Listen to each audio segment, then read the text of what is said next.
What's up, YouTube? So, still piecing it together, but while I was under here, know something that I swapped out a while ago that, you know, you guys may find of interest too. The empi rear sway bar I got, these end links are kind of junky.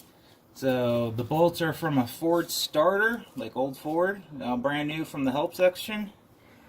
And these are energy suspension tie rod bushings for the front of like a Chevy, Ford, whatever.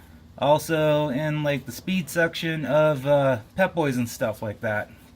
So got a newer, stronger, longer bolt. I forget where I got these spacers from. I think they came with the limiting straps that I got from LMR Racing. But yeah, the gap I got I feel is good. I don't have any binding issues. Haven't broken a bolt. These bushings haven't blown out, unlike the empi ones. And so yeah, there's a food for thought. You know, if you're tired of the empi bushings cracking on you or just disintegrating or whatnot, go get some energy suspensions from like your local speed shop or something. And everything bolted up and fits right. It's been that way for a couple years. It's in the trash. Yeah, and it's been working out pretty good. As for the middle bushings,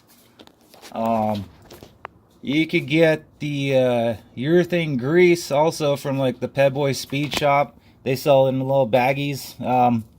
Buy the section out. It's pretty cheap. And it doesn't hurt to have spare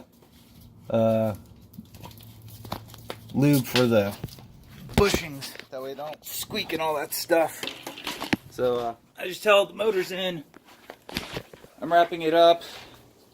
You know, did a couple upgrades.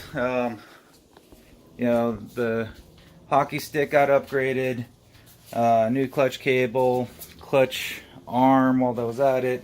But anyways, I'll give you a quick video, and then I'll do another one when I'm done next time.